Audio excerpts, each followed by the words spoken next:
what an honor to be here at this sacred place. And see you all doing this sacred work. Because in my view, everywhere on the planet, sacred place. So wherever we are, we can do the sacred work, wherever we are. That's how I look at it. But I left home May 28th. I'll be back home around July 1st. On what we call this joy and justice journey in June. And my dear friend Charity this morning said, you gotta add jazz in there. So now it's called Joy and Justice Jazz Journey in June. I'm headed up to this evening to a place called Yoshi's in Oakland. I was in Phoenix hanging out in a jazz club back there, but I was going to thank Charity and Mike for hosting me the last day or so, and visiting yesterday, just all kinds of kindred spirits doing wonderful work. Part of how I introduce myself, as Pam mentioned, is the idea of stardust congealed in human form. Of course, we're all that, because the challenges that we have, in my view, mean we need a longer look at who we are, a longer sense of this journey we've been on as a species, trying to figure out what it means to be human.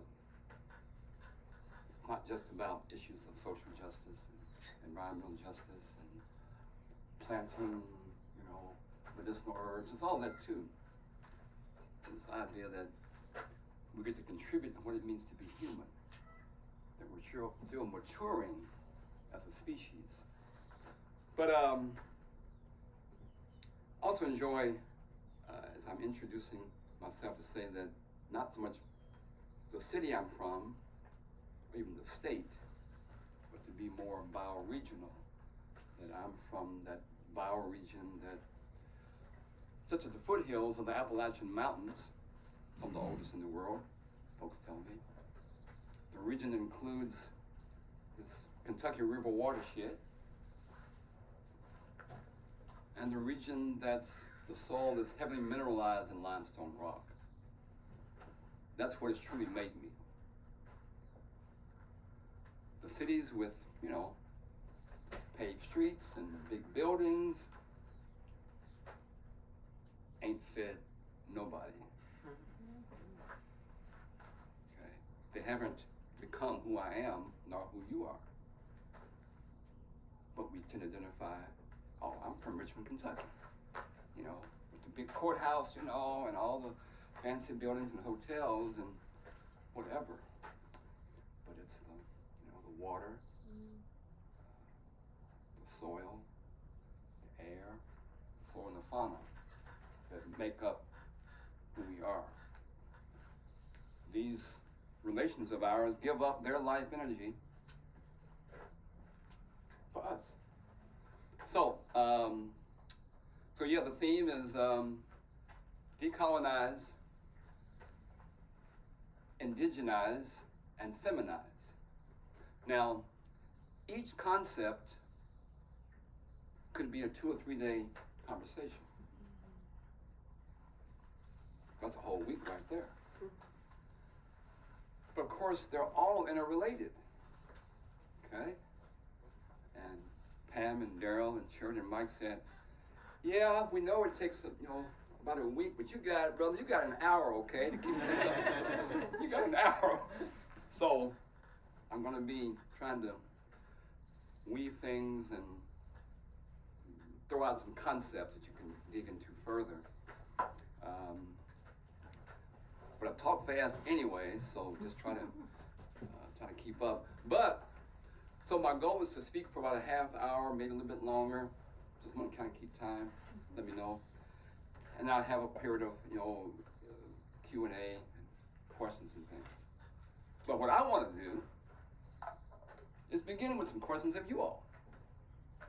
Okay? Jim and Darryl said, y'all the badasses here up here in California. So I just want to see what that feels like. So, and I bring greetings from a variety of kindred spirits.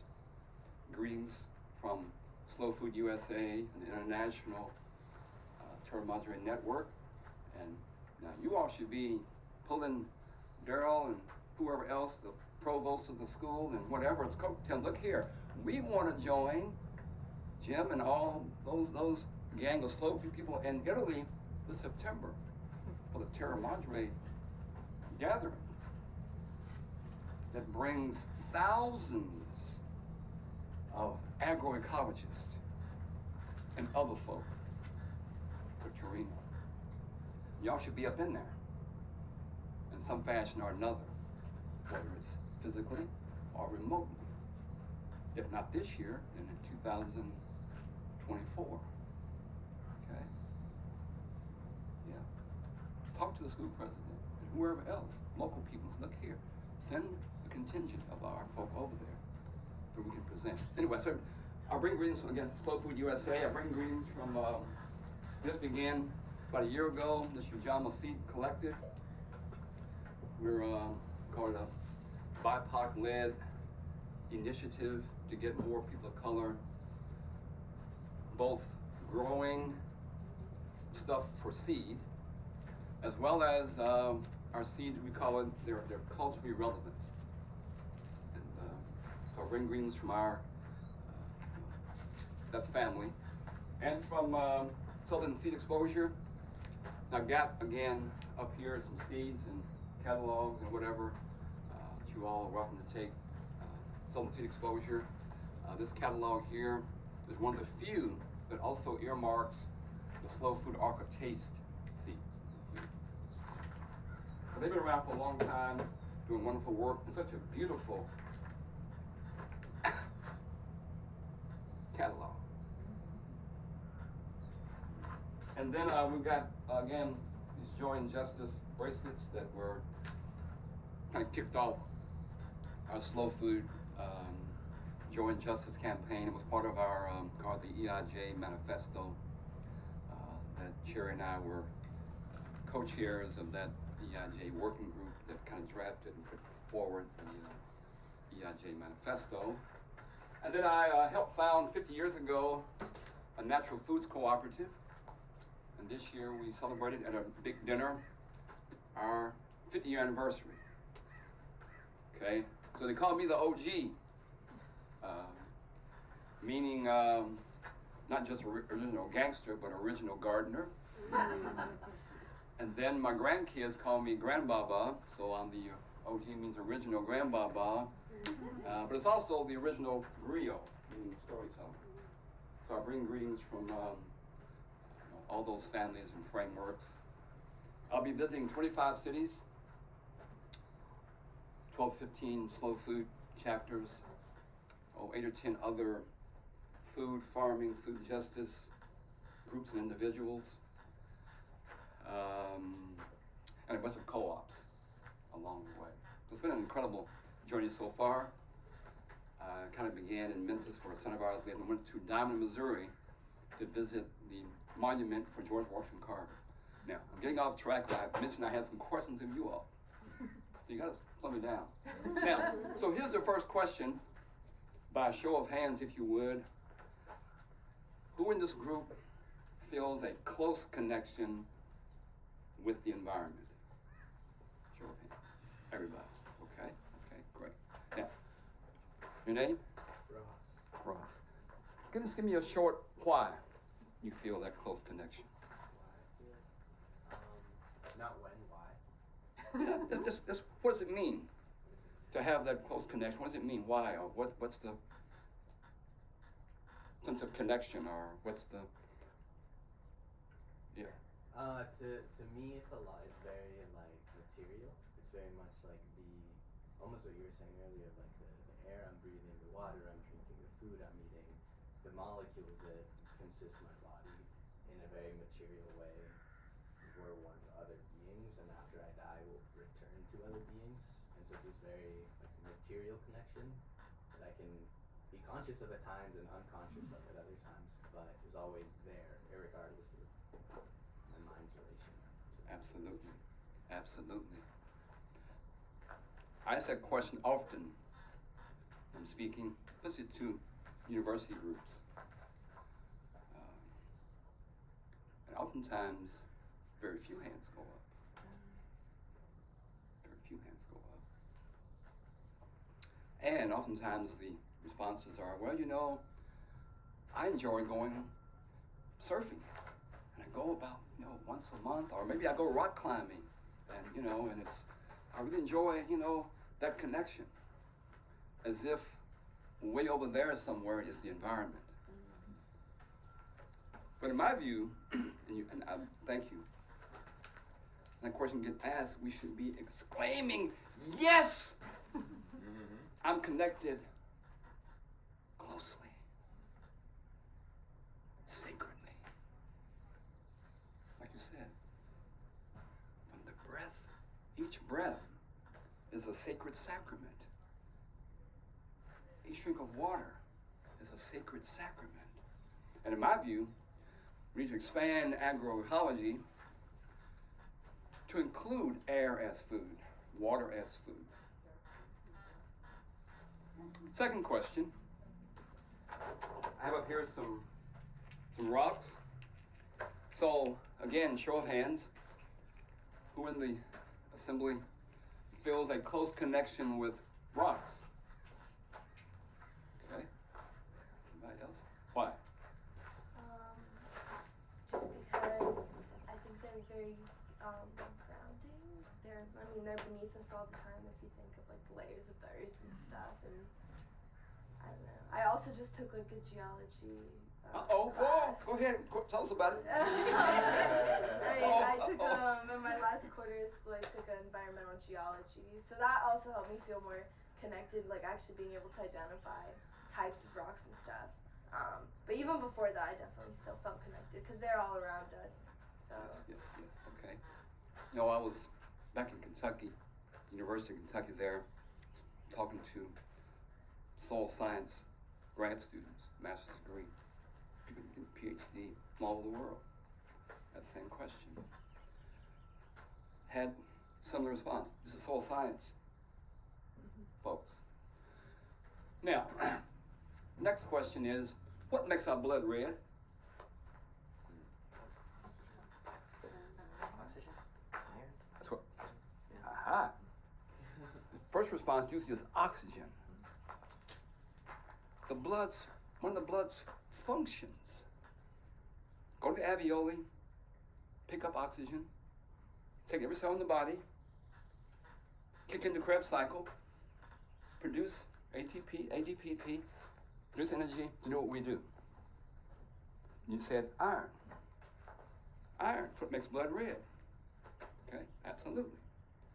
If you compare the chemical formula for hemoglobin, you've got in the middle iron surrounded by carbon and hydrogen. If you compare that chemical formula for chlorophyll, it's almost exactly the same, other than magnesium. Okay? Now, when I was growing up, I was kind of into stuff, you know. And Mom would say, boy, you got a hard head. You won't listen to what I got to say at all. You know, you got a hard head. I really do. Okay? Maybe y'all do too. So the question is, what makes our bones strong? You said what? Calcium. Okay. Exactly. But don't believe what I got to say. I mean, what the hell do I know? I'm from Kentucky, you know. I'm a black hillbilly from Kentucky. But go to Google. They're the ones you can trust. I'm just saying. But bones, if you look at what constitutes bones, it's about 23, 24 trace minerals. I can't pronounce some of the names that constitute bone. Okay? But now just ask us, who felt a connection with rocks? Because we're taught that all right out there ain't a part of us. We're like walking rocks.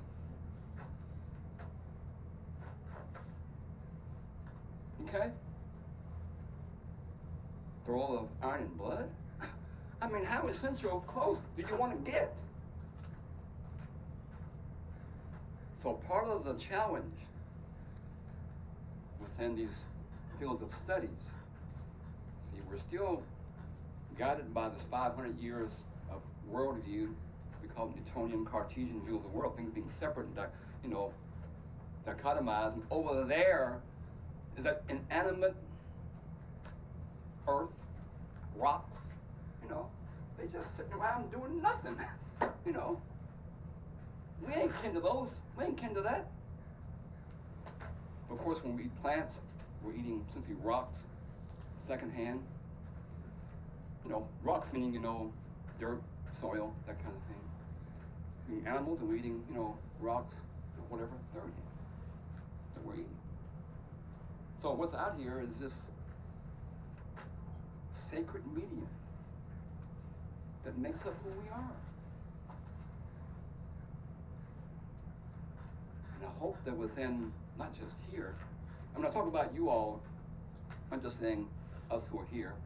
I'm talking about you all meaning the entire campus, the entire California educational system, K through 12, higher education, and you meaning all the folk in the USA, especially those who are in educational institutions. That was in Santa Fe, back in June. I think it was June 3rd maybe, I forget. And I passed by on the way to a similar kind of a gathering, the Santa Fe Indian School. And there's a whole history to that school as they are here. It was part of the residential school experience. But what I came away with that experience, I was also aware that Secretary of Interior David Howard has asked for some research to be done in the USA regarding residential schools like they did in Canada. But here's the takeaway that I had. It's not just indigenous people who are in residential schools. We are too. Okay? Go home and think about that. Because while the experience was to literally beat, by their words, the Indianness out of these folk, beat the culture that goes back 10,000, 20,000, 30,000 or more years, beat it out of them, cut the hair off. Happens to us too. That's the idea of decolonization. It was the whole 2 or 3 day conversation. Now, I don't know when you came to school here, to the internship, if they said, well, y'all all been colonized, and part of the experience here is trying to, like an onion, to unravel some of this colonization. Because part of what means colonized is when I ask the question, who feels close to the environment? Who feels close to rocks? Okay? We've been beat out of us this 2 or 3 million year human journey of having this intimacy with the environment around us, all our relations. In fact, at the time I would tell you a whole story about rock people that I learned years ago. But anyway, so the challenge of you all who are interns, I'll tell you all again, students should come into the university and say, look here, teach us, help us work on this journey of decolonizing ourselves. Help us learn current science, because we're still learning this Newtonian science. Now, next question. I've got my cheat sheet here. I'm looking at. Let me ask this. This is about food. What is, in your mind, the very best first local food? The very best first local food. Anybody have a thought? Just throwing up the dandelions in my front yard. Dandelions? Okay. Other thoughts? Okay. I was in, we were in Italy for the Slow Food International Congress. I forget what year that was, 2018, 16. I was asked to speak in front of, those international delegates. And I began with that question of the audience. What's the very first, because it's about local food, right? Slow food's about local food, things like that as a co-op. And when I gave them the answer, my answer, everybody, I said it was breast milk. Okay? Breast milk. Very first, best local food. But I haven't seen the entire curriculum here with the internship program or at the university. I haven't seen the entire curriculum, and I could be, fussing about something. It's already there. But in my visiting other universities, ain't nothing up in there about breast milk. Okay? Nothing, nada, not zero. Because we don't, of course, men are the ones that kind of like came in and created, called universities and curriculum and how do we study it. And men said, oh, this is about what men folk do.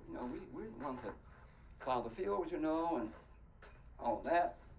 Women folk are the ones that got the breast hanging out, and carrying on, feeding the kids. That ain't really true science of food and agriculture. So the idea of feminize. And we all should be feminists. Because our last check now, just think, so you get old, you forget stuff. Let me think now. Our last checked, I thought we all came through women. I could be wrong though. Don't believe me, go to Google now. And the word woman says woman and man. Female says female and male. We should all be feminists. Because if we were civilized, as we speak, we're not civilized yet. We say we are, but we're not civilized. Again, we're maturing as a species. We're maturing. And what you all are doing here is part of that maturation process. We're kind of like at the caterpillar stage of butterfly metamorphosis. I think we know everything, predatory, eating up stuff, whatever. So we're at that stage. So we're maturing. Humans are one of the youngest species on the earth. Okay? One of the youngest species on the earth.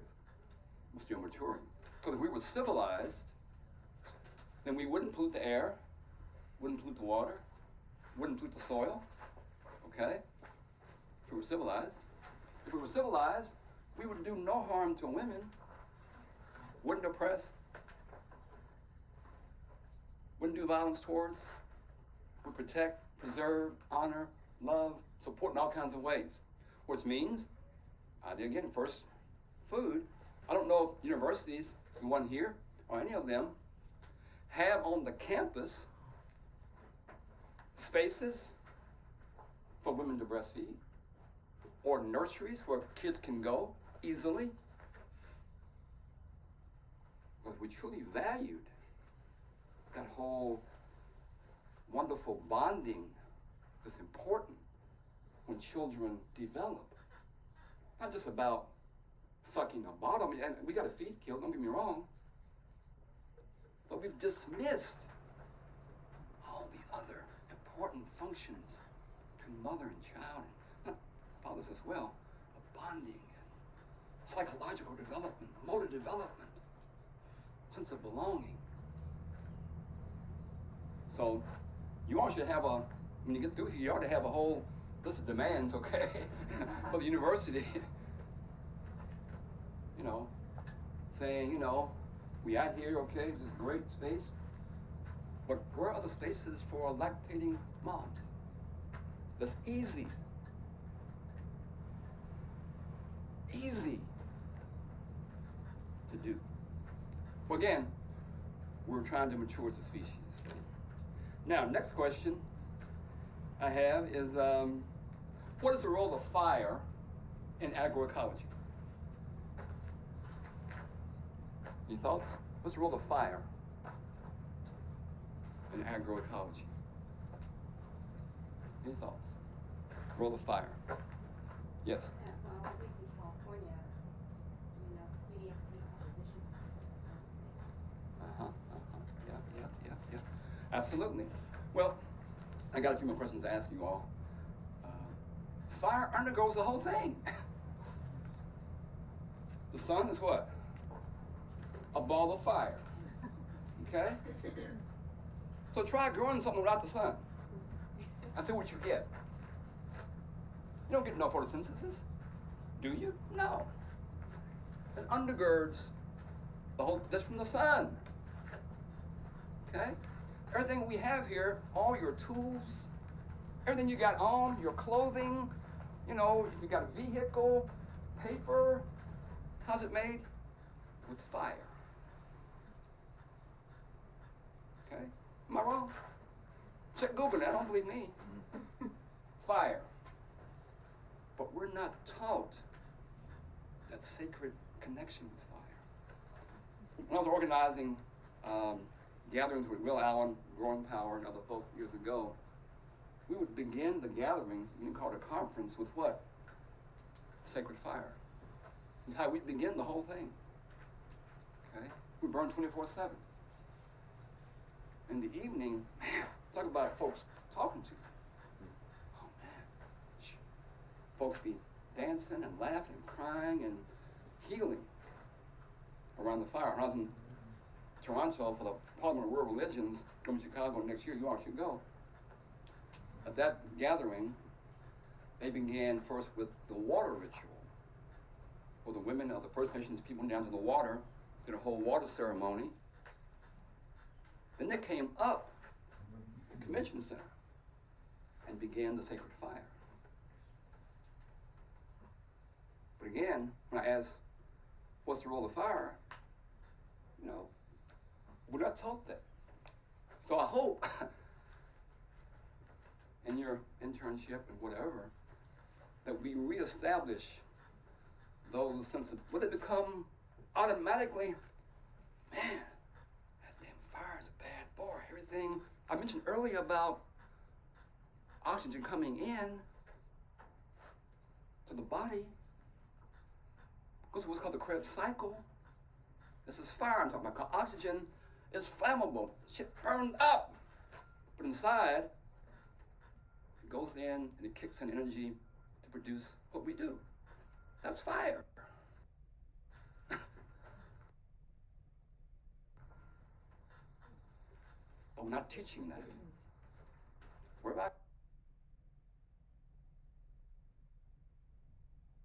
I go, been to Yale, been to Stanford, different colleges. We ain't teaching that.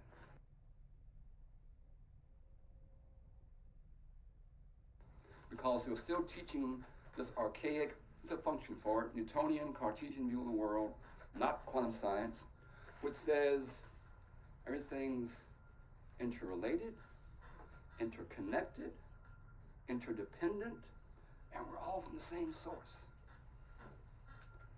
So part of my thought is that we need to kind of do a kind of a marriage of the sense of indigenous culture, traditions,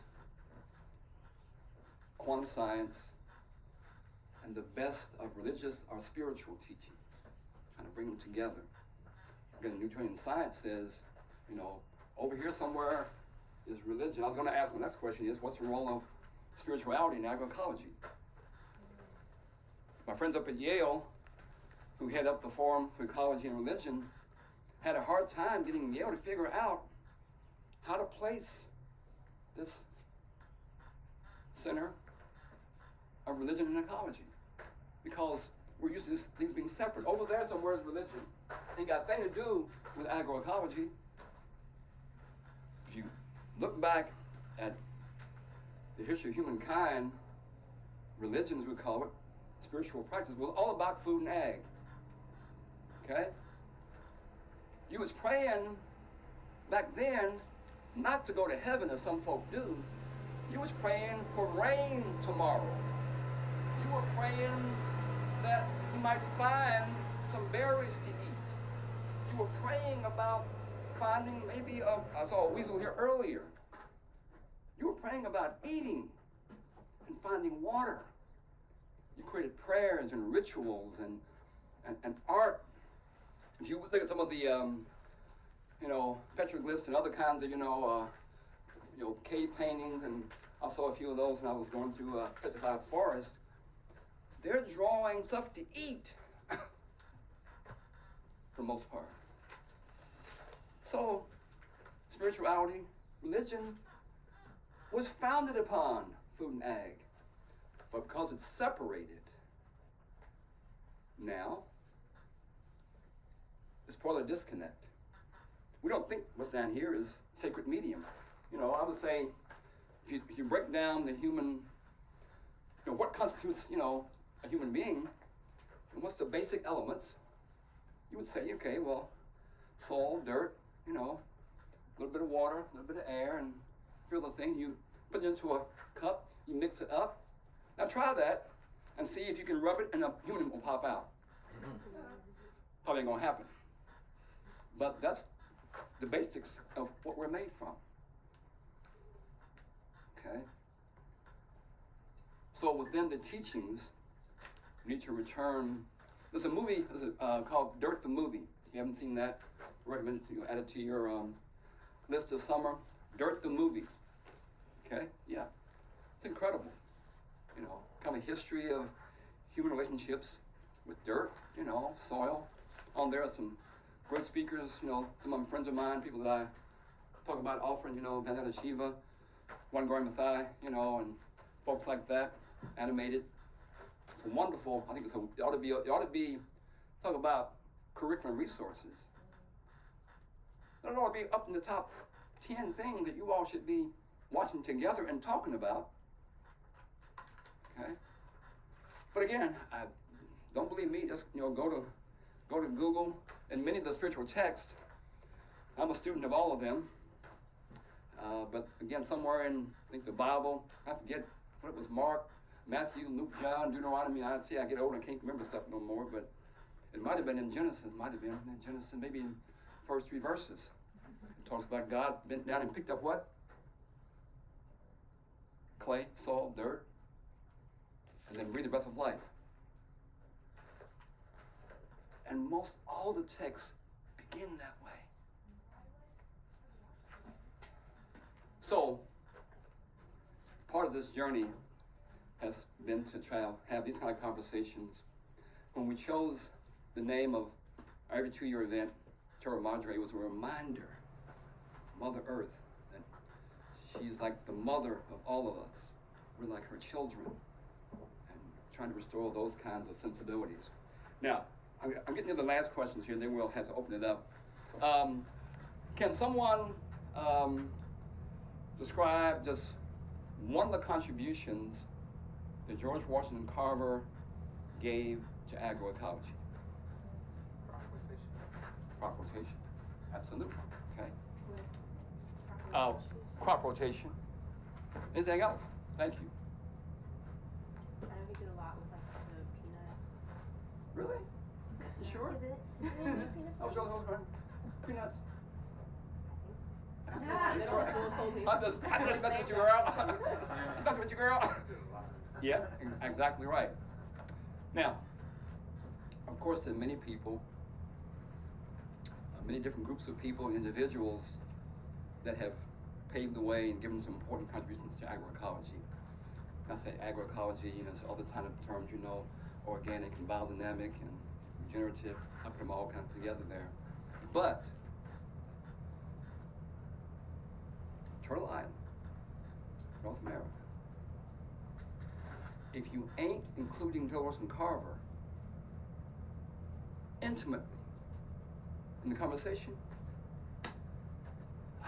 then I got some questions about what you're teaching. Okay? This man spent almost 50 years at Tuskegee, saving the South and the North in many ways agriculturally, impacted by the cotton and the boll weevil and other kinds of industrial ag practices. I mean, he did so much. But if you read the literature, if you just Google organic agriculture and whatever, you'll see all kinds of names, E. Balfour and Rodell and, maybe Steiner and all kind of folk. Carver ain't nowhere in there, okay? Nowhere up in there. But in my view, if we're going to pave our way to the future, we need different things. We need to have him front and center. Okay? Because here's a man that understood, we talked the other night about quantum science. That's why I have this flower up here. Just trying to channel him. He said, by looking at a flower, I can see infinity. Man, wow. Yeah, because we're all made from stardust. That was one of his phrases. But again, within this internship, within your own kind of reading, I have a book here that I run around with all the time. It's called The Green Vision of Ford and Carver. They had a whole vision of pretty much basing all of the industry, especially within the auto industry, on products grown by U.S. farmers. The things we're doing now, they were talking about it back in the 30s. Building the car hoods from soybeans, biofuels, on and on and on. All the non-dairy stuff that we're eating now, you go to them, get coffee, and you can get almond milk, oat milk, soy milk, get 10 different kinds of non-dairy milks. He was doing that in the 1890s. Recycling? He's the baddest recycler. Anyway, but it's a good book on what their vision was. And then Ford died in 1939. His son Edsel decided to forget his dad's vision and side with all the big Exxons and Shell and become, devoted to the fossil fuel industry and not U.S. farmers. And Carver died in 1943, and in many ways, their vision was pretty much forgotten about. But anyway, then I wanted to mention, I call it the Harvest Book. I've been speaking about this, and when I left home, I have an essay in here. I had a bunch of those, and I gave them all away, so I hope you all will find this book and read.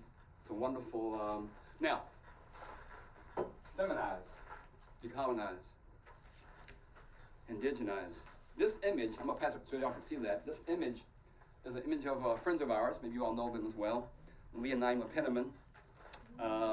They operate, as you know, Soul Flower Farm up in upstate New York.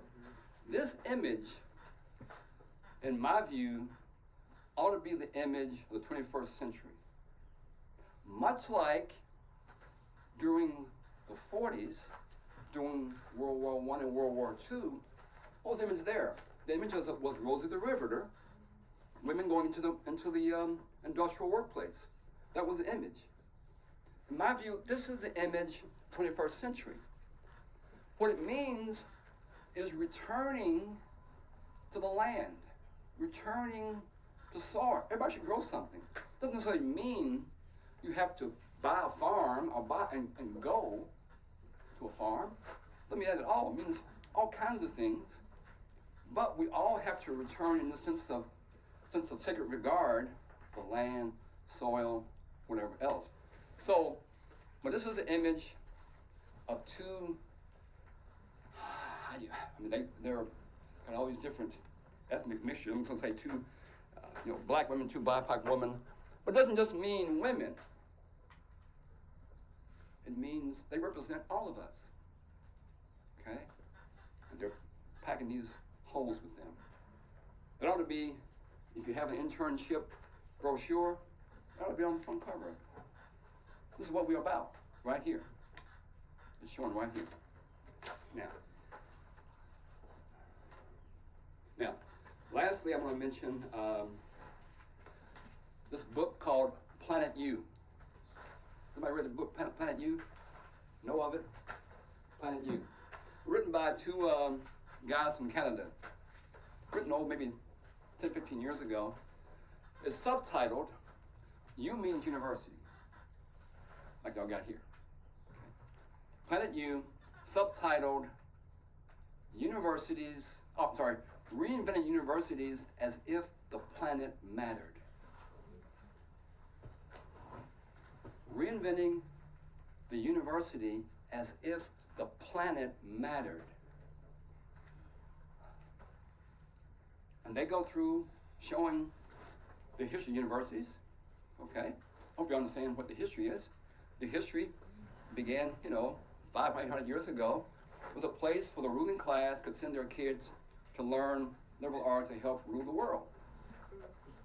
And it's still that way. Now, according to our friend David Corton in his book, When Corporations Rule the World, part of the function of university administrators, staff, and students is to help corporations rule the world. Okay? Louis Mumford called it the mega machine.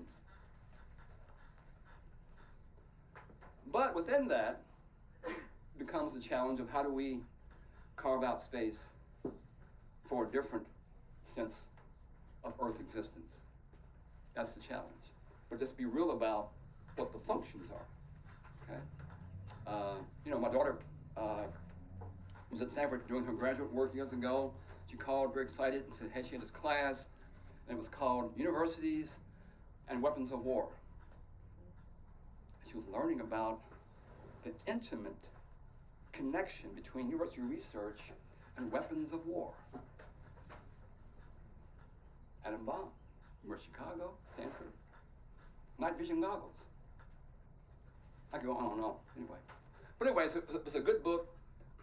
It kind of points the way of how would a university look if the planet mattered. What would it teach? How would it be designed? If you go to most campuses, like mine in Kentucky, University of Kentucky, Stanford, there are always buildings named typically for white men, typically, with some exceptions out here, but named mostly for men who gave money to build the building, right? But I would say, okay, challenge these folk. So look here, we're going to give you a big room of all the $10 million that you gave is all right here in $100 bills. It's all right there. Now make me a tree. Make me some granite. Make me some sand. And watch them look real dumb. We should be naming the buildings rather than being homocentric. They're earth-centric names to remind us of those sacred connections. And we can learn that oftentimes from indigenous people. They would say, hey, we the Bear Clan, and we're the mountain people. Or we're the people up the rivers that the salmon run. That's how they would name the clan and the people.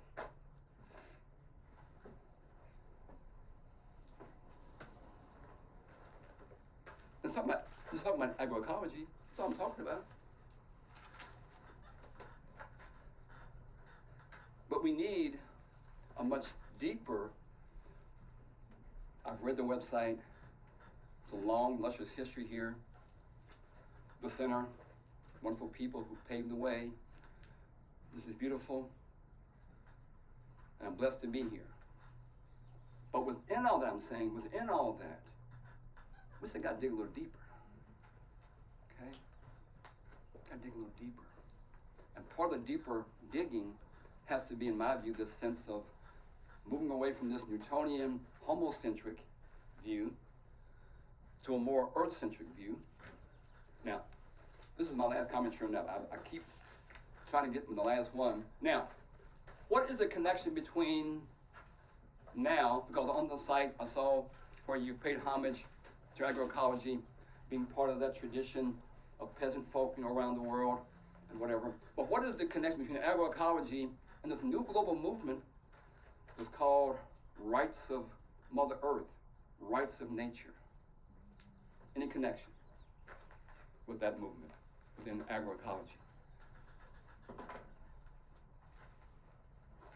Yes. I think agroecology utilizes the natural systems that are already in place, and it's kind of like the right of Earth to let those natural systems take place. So I think that kind of is the connection between the two. Yeah. If you read about, again, some good videos, and there's been some good work being done here in North America, as well as some of the peasantry, peasant folk around the world. It's a whole effort to give legal rights, a new, what they call jurisprudence, about the water, the soil, the mountains, the oceans, the rivers, the salmon. And of course, that's a transitionary stage that we're in doing that.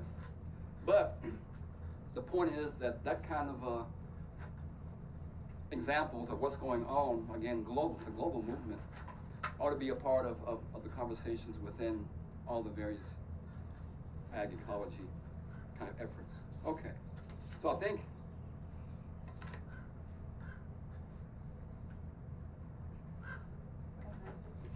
I'm about finished.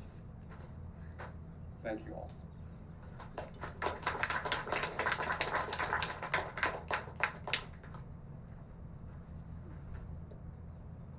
Thoughts, questions? Yes. Well, I was reading in your bio about your collard greens. Yeah. So I was kind of curious about what you're doing about that. Okay. Well, within, of course, it's a global movement around seed keeping, seed saving, trying to counter the folks like Monsanto and other large agribusiness trying to control seeds. So we're part of a global network.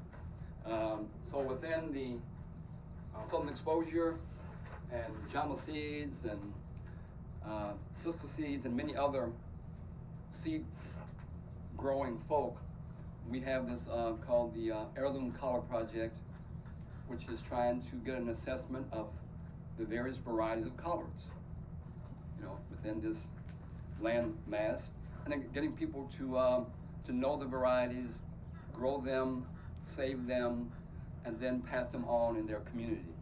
We're doing something similar with the Ultra-Cross Okra Project as well, because again, part of the Jama Seeds has this idea of seeds that are culturally relevant with different cultures, whether you're, Asian American, or whatever it might be. Things that are, so I brought with me there in the car, I brought me a big suitcase. In my journey, I've got 100 varieties of seeds I've been kind of giving out along the way, and part of those is the 100 varieties of collards. No, I have 100 varieties of seeds, Oh. and we've identified, I think so far, about 30 varieties of collards. Okay. They're every color in the rainbow, from like the typical green, almost purple, yellow, different shapes, different different traditions in different regions. Maybe some are grown further north, some south. So it's just trying to get deep into the diversity of our seeds. And this particular application has to do with our work around what we call seeds of the African diaspora that our folk as Africans either brought with us over, some of the ships that carried folk. Women were putting seeds in their hair, and things like that to make sure they had where they were maybe arriving at. Just try to get very more deeply connected with the greater diversity. I mentioned earlier the Slow Food Arc of Taste. We have probably 7,000 items now on the Arc of Taste. They're not just seeds, they're all kinds of animals. Part of the Arc of Taste is the Dene people have been growing the churro sheep for 500 years. That's on there, things like that.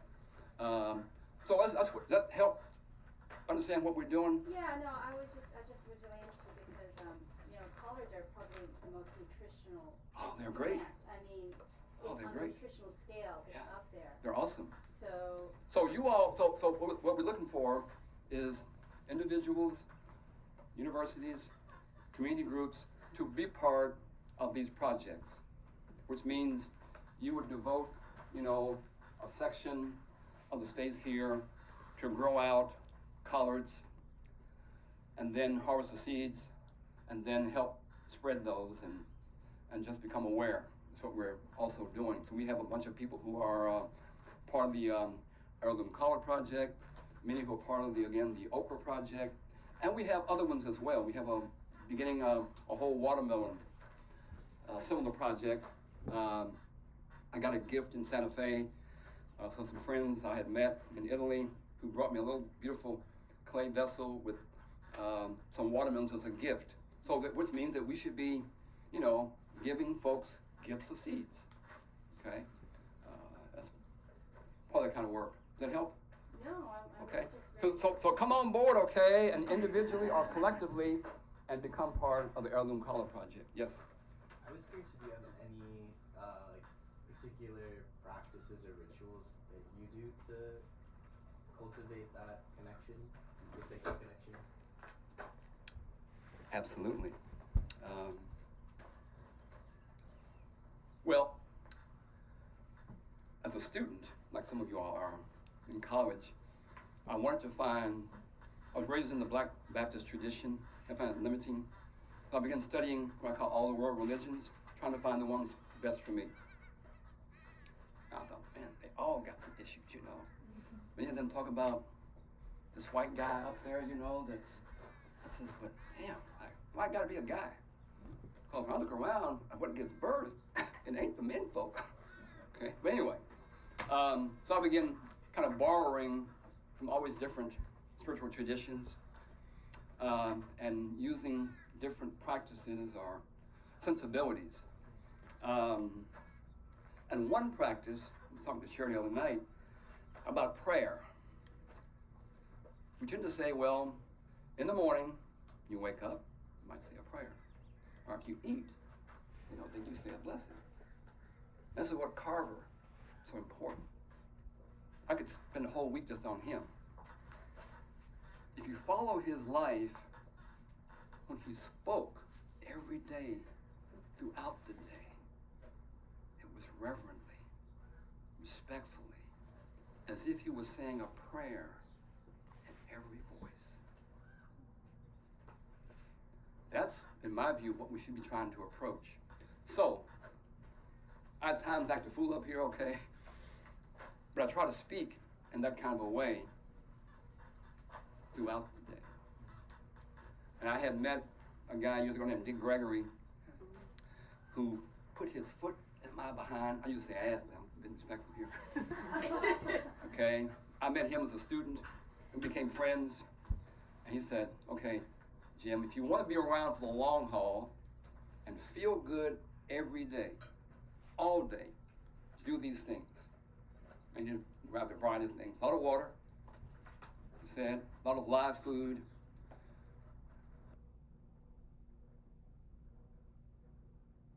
A lot of plant-based stuff. You mentioned earlier about collards. Again, see, we got lied to years ago. Spike Lee called it bamboozled. To say, okay, if you want protein, you got to eat, the cows and you got to eat all this meat to get protein. Now come to Kentucky. Now we're going to come to Kentucky, where we have all these thoroughbred horses. okay? And go out and watch them and see what they eat. And ain't no McDonald's, it ain't KFC.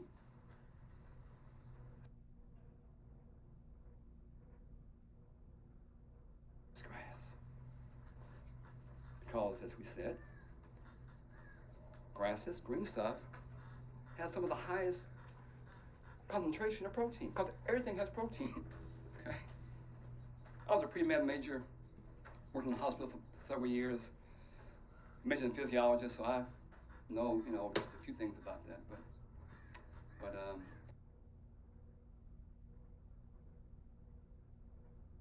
so anyway, but like Carver, he would at Tuskegee, he would go out every morning before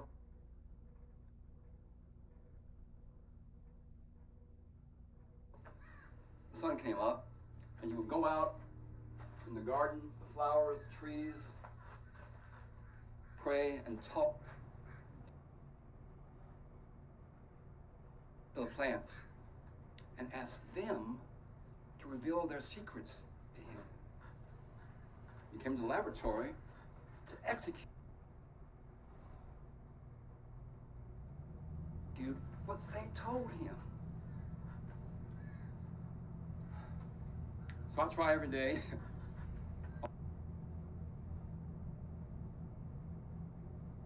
On our space, I come out in the morning, and I greet. I got a whole array of, got 50 kinds of perennials. Got some flowering all year long. I have, in the wintertime, I call it a winter Linton rose that blooms in the wintertime, the snow.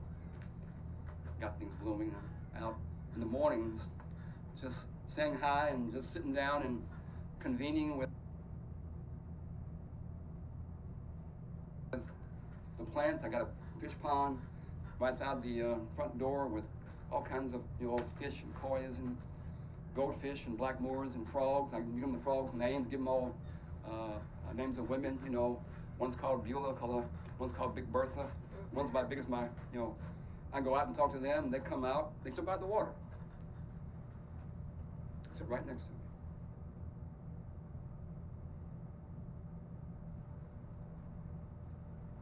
True that.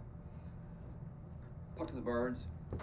So I do things like that to where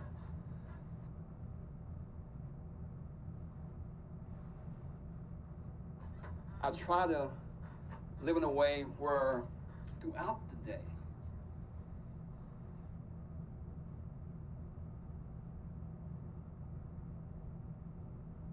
I'm having what you call rituals. Not just as a separate thing, but again, I do things in the farm. We have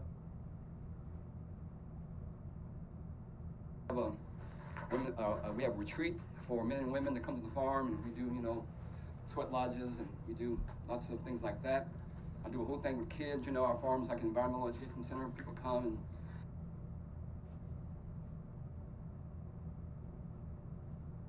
we do a variety of things. We do in the evening, fires, and we do walks, and I go and I speak often to the various faith institutions. I don't profess a religion, okay? But probably the only person in my area who's been invited to speak at every denomination. I got friends, who are Jewish rabbi. I've gone and done the Friday service. I've conducted retreats for women who are Catholic women. I've gone, to Baha'i, Unitarian, Buddhist. For me, it's all the same story. So my point is I try to build in these like everyday experiences as being what we tend to call ritualistic things that we oftentimes relegate to a certain time or function.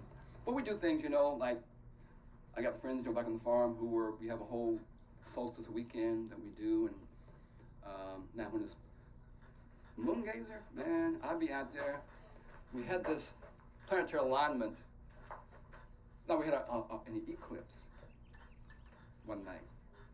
My butt was out there in my fire and my lounge, just man, like wow. So we need to find ways to reconnect. I have an article, it's on the website called Humans in Nature. It's about Cosmos and Compost. Go check it out. Humans in Nature.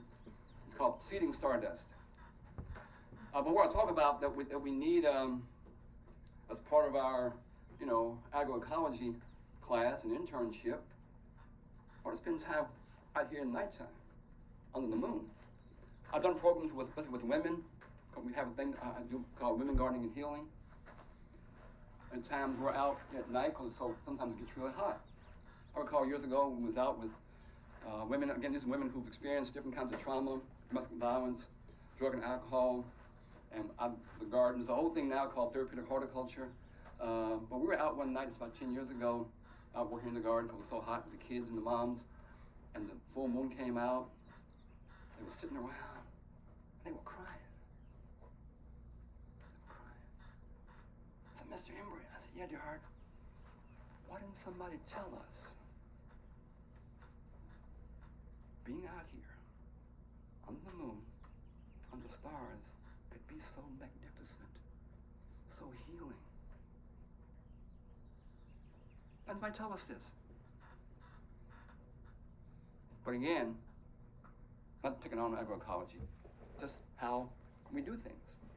Because when all the ambient light, we get to see that. But if it hadn't been for humans intimately evolving with this knowledge of what's, I was into Hawaii last week, and these fools on boat went across the ocean thousands of miles. I had a friend who came to visit me in Hawaii a couple years ago, who was Maori from New Zealand. Said, yeah, man, we came from over there, over here. How'd they get there? Harriet Tubman, Underground Railroad. So the girl was intimate with the environment. She knew how the streams flowed, where the moss grew, how the birds flew. So she could go back 30-some times and retrieve people, so never got caught because of her intimacy with all this and what's up here. We should be teaching that in agriculture. We know how the moon impacts stuff. So I do things like that, man. Like when I try to track, the planetary motions and moon cycles, and try to honor that, and and at times plant according to that kind of thing. So I've been blessed. I'm old as hell. Look here, this gray stuff up here is getting fossilized. Up here I got business cards. Contact me, but you got to pick while you can what's up here. Okay, I got a little bit left. Email me, call me. I got young folks like you all here that I'm in touch with all around the world, man. Had visitors from New Zealand, Uganda recently. One of the sisters, from Uganda. Like the seed thing, just real quickly, I'm sorry, I'm kind of going over. We got a call from folks in Ukraine a few months ago, part of the Seed Network.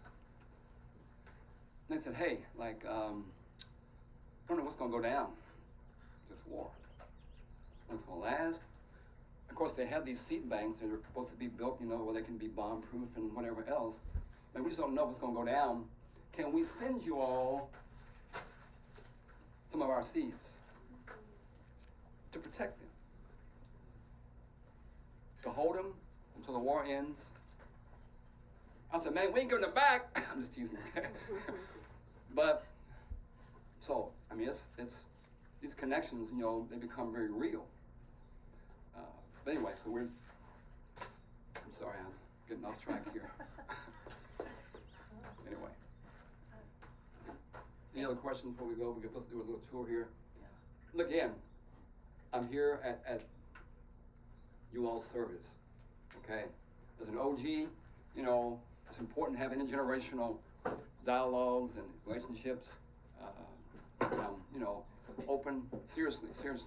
Call me, email me, Facebook me, Instagram me, TikTok me, whatever feels good, for real. And I will respond in whatever ways it, determines. And, a charity said, Jim, you gotta be on your best behavior today. I was acting the fool. Says, if you go out to act a fool on this with front of Darryl and Pamela, they gonna invite your ass back here, okay? So might be my last time here, okay? But anyway, anyway, love y'all much. Thank you all. Come pick up, your birthday. Want some seeds, whatever. Please do that. Thank you all. Thank you so much, Jim. That was so much to think about, which I'm sure we will be doing. Awesome. Darryl, do you want to transition to tour time, or how do you want to?